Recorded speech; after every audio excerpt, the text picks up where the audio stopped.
Hi hello ಎಲ್ಲ ನನ್ನ ಸಮಸ್ತ ಕನ್ನಡದ ಮಟ್ಟಿಗೆ ನಾನು ನಿಮ್ಮ ಪ್ರೀತಿಯ ಪ್ರವೀಣ್ ಕನ್ನಡಿಗ ಮಾಡುವ ನಮಸ್ಕಾರಗಳು. ಸೊ ಇವತ್ತು ನಾನು ಮತ್ತೆ ಮಹಾಶಿವರಾತ್ರಿಗೆ ಚಿಕ್ಕಬಳ್ಳಾಪುರಕ್ಕೆ ಈಶಾ ಫೌಂಡೇಶನ್ಗೆ. ಸೊ ನೋಡಿ, ಇವತ್ತು ನಾನು ಸದ್ಗುರು ಸನ್ನಿಧಿಗೆ ಬಂದಿದ್ದೀನಿ. ಸೊ ಸದ್ಗುರು ಸನ್ನಿಧಿ ಮೇನ್ ಗೇಟ್ ಇಂದ ಫುಲ್ ಟ್ರಾಫಿಕ್. ಹಾಗಾಗಿ ನಮ್ಮ ಯಾರನ್ನು ಕೂಡ ವೆಹಿಕಲ್ಸ್ ಅಲ್ಲಿ ಮೇಲೆ ಅಲೋ ಮಾಡಿಲ್ಲ. ಹಾಗಾಗಿ ನಾವು ಬೆಟ್ಟ ಗುಡ್ಡ ಮೇಲೆ ನಡ್ಕೊಂಡು ಹೋಗಿ ಫುಲ್ ಕಾಲೆಲ್ಲ ನೋವು. ಸೊ ಎಲ್ಲಿ ನೋಡಿದ್ರೆ ಜನ ಫುಲ್ ಟ್ರಾಫಿಕ್. ನೋಡಿ, ಅಲ್ಲಿ ಬೆಟ್ಟದ ಮೇಲೆಲ್ಲ ಜನ ಕೂತಿದ್ದಾರೆ. ಸೊ ಆ ರೇಂಜ್ಗೆ ಟ್ರಾಫಿಕ್ ಇದೆ.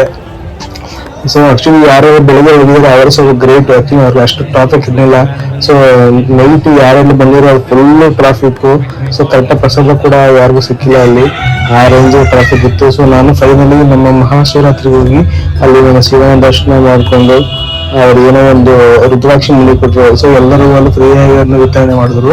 ಸೊ ಯಾರೆಲ್ಲ ನೈಟ್ ಬಂದಿದ್ರು ಅವ್ರಿಗೆ ಮಾತ್ರ. ಸೊ ತುಂಬಾನೇ ಚೆನ್ನಾಗಿತ್ತು. ಆ ಶಿವನ ನೋಡಿ ಎಂಜಾಯ್ ಮಾಡ್ಬೇಕು ಬಿಟ್ರೆ ಅಲ್ಲಿ ಬೇರೆ ನಿಮ್ಗೆ ಯಾವುದೇ ತರ ಆಕ್ಟಿವಿಟಿ ಏನಿರಲ್ಲ ಅಲ್ಲಿ. ಸೊ ನನಗೆ ಆಕ್ಚುಲಿ ಅದು ತುಂಬಾನೇ ಮೋಸ ಅನಿಸ್ತು. ಈ ಮಹಾಶಿವರಾತ್ರಿ ಇನ್ನೂ ಏನೆಲ್ಲ ಮಾಡ್ಬೋದಾಯ್ತು ಅವರು. ಸೊ ಏನೂ ಮಾಡಿಲ್ಲ.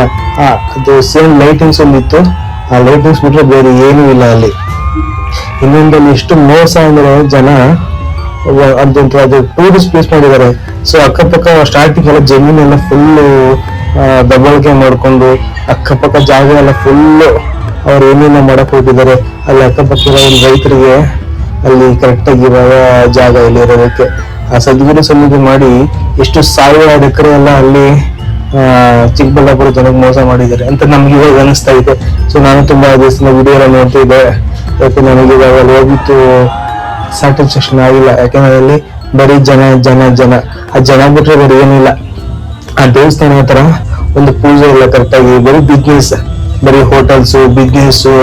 ಒಂದು ಕಾಫಿ ಟೀ ಒಂದು 50 ರೂಪಾಯಿ, ಒಂದು ವಾಟರ್ ಬಾಟಲ್ ಹಾಫ್ ಲೀಟರ್ 50 ರೂಪಾಯಿ, ಒಂದು ಊಟ ಬಂದು 150-200 ರೂಪಾಯಿ ಊಟ ಇದೆ. ಸೊ ತುಂಬಾ ಬರೀ ಬಿಸ್ನೆಸ್ ಬಿಟ್ಟರೆ ಬರೀ ಏನಿಲ್ಲ ಅಲ್ಲಿ. ಫ್ರೀ ಬಸ್ ಅನ್ನು ಬಿಟ್ಟಿದ್ದಾರೆ.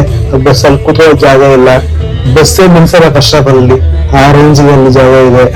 ಸೊ ಅವರು ನಾವೆಲ್ಲ ಹೊತ್ತೆಲ್ಲ ತಲೆ ಕೆಡಿಸ್ಬಿಡ್ದಂಗೆ ಆ ಶಿವನ ದರ್ಶನ ಮಾಡ್ಕೊಂಡು, ಸೊ ನಾವು ಎಂಜಾಯ್ ಮಾಡ್ಕೊಂಡು ಹೋಗಿರೋ ತಪ್ಪಿಗೆ ಫುಲ್ 15 ಕಿಲೋಮೀಟರ್